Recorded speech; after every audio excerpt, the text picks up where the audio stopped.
First, the probable cause of AIDS has been found, a variant of a known human cancer virus. Second, not only has the agent been identified, but a new process has been developed to mass produce this virus. Thirdly, with discovery of both the virus and this new process, we now have a blood test for AIDS. With the blood test, we can identify AIDS victims with essentially 100% certainty. If you're wondering about Margaret Heckler's 100% certainty and to understand the FDA approval of HIV antibody tests, you can Google donor screening assays for infectious agents and HIV diagnostic assays.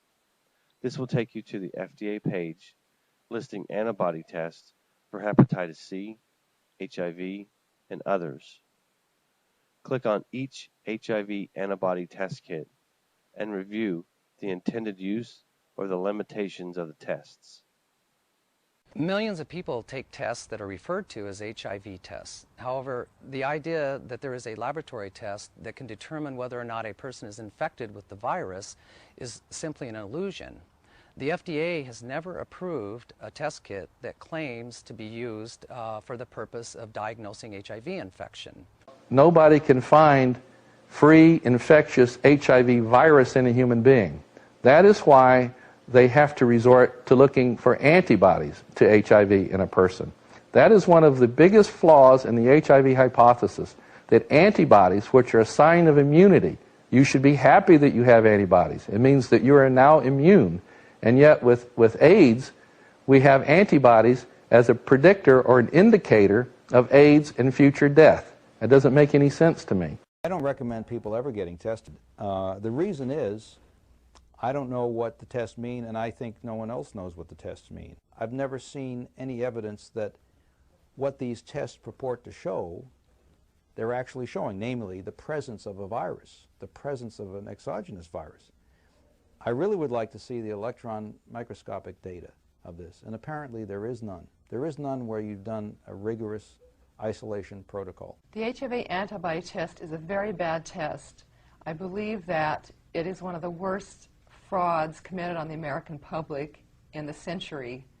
Well, just about everybody believes that if you get one of these tests, it will actually tell you whether or not you are infected with HIV, and if it's positive, that that's some kind of a prediction of whether or not you'll get AIDS.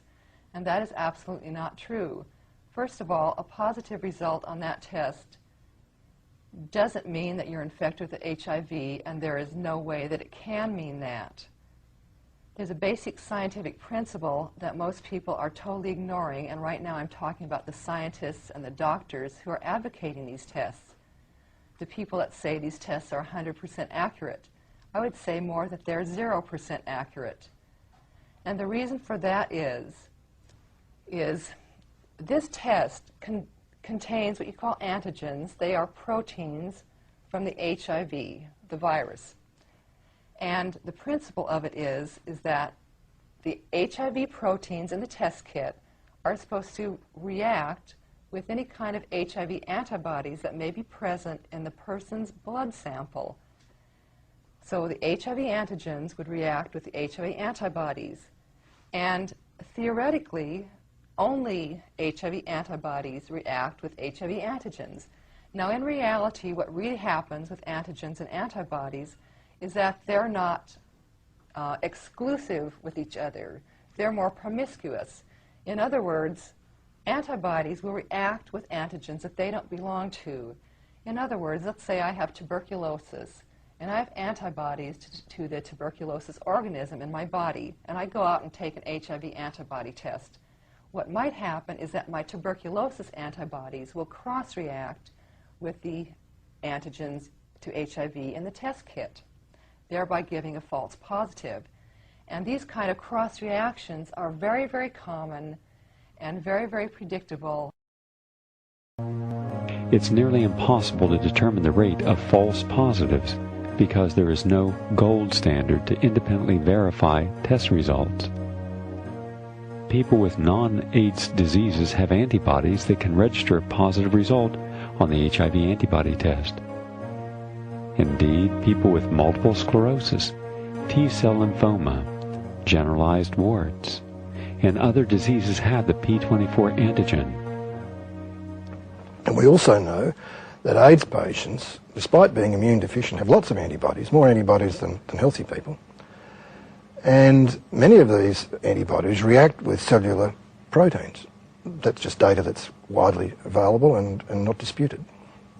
And we also know, or we can bet, that AIDS patients also contain other infectious agents, such as other viruses, because we all know that if someone gets needle stuck from an AIDS patient, it's not just HIV that people are worrying about catching. You're more likely to develop antibodies to hepatitis B virus than HIV, 30 times more likely. So we can bet that the proteins from other viruses will be present in the cultures as well. I don't know if anybody really knows what the viral load test is finding, but if you're infected with other different viruses, for instance, if you're sick with a cold or the flu or hepatitis or anything, you shouldn't get an HIV viral load test because it's bound to be really high. Now that doesn't seem to make any sense. If what you're measuring is HIV, then why would being sick with something else cause your HIV viral load to go up?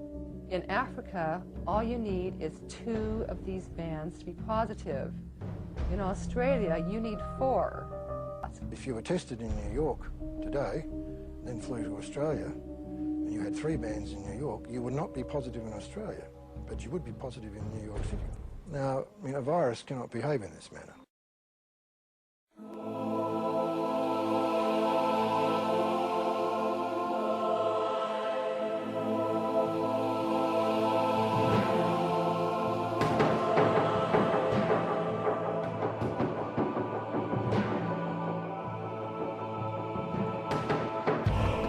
I've just been infected with HIV.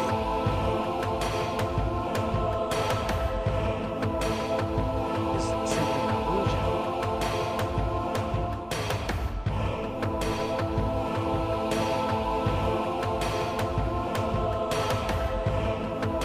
I've just been infected with HIV.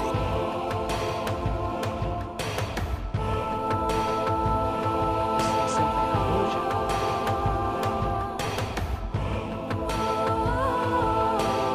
They have to resort to looking for antibodies.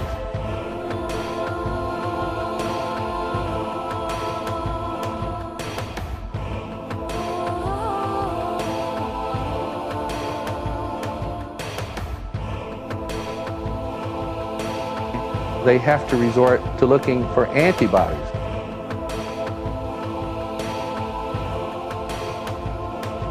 Is simply an illusion.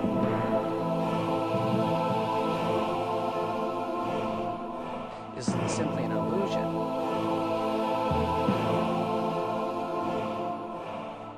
I don't recommend people ever getting tested.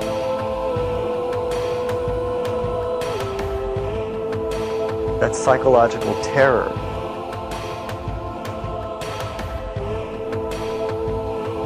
That antibodies, which are a sign of immunity,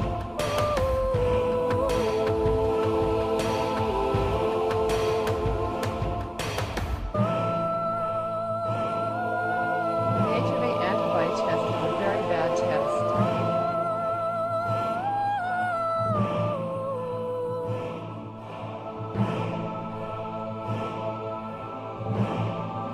That's psychological terror.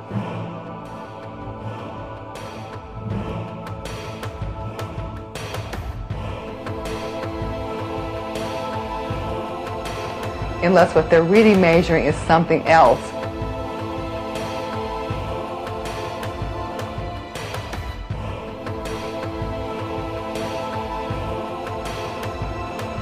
that antibodies, which are a sign of immunity,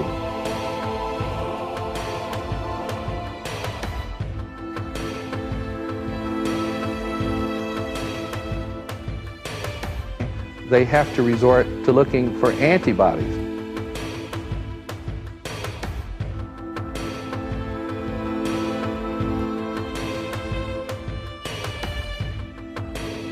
Unless what they're really measuring is something else.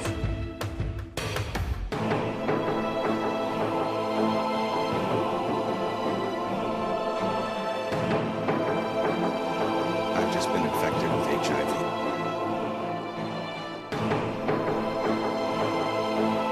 It's simply an illusion.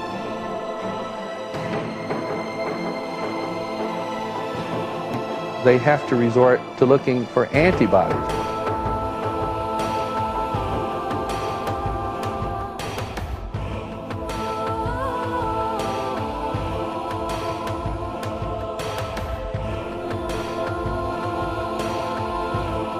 That's psychological terror.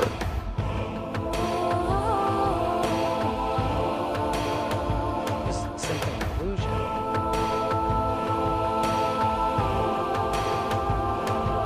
It's simply an illusion.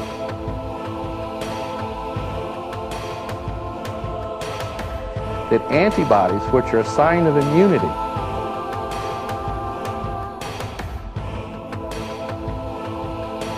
I've just been infected with HIV.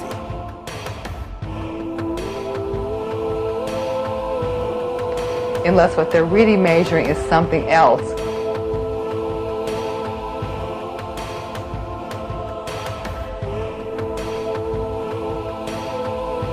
The public is confused about the subject of HIV testing. they have to resort to looking for antibodies. That's psychological terror. Unless what they're really measuring is something else. The HIV antibody test is a very bad test. I don't recommend people ever getting tested.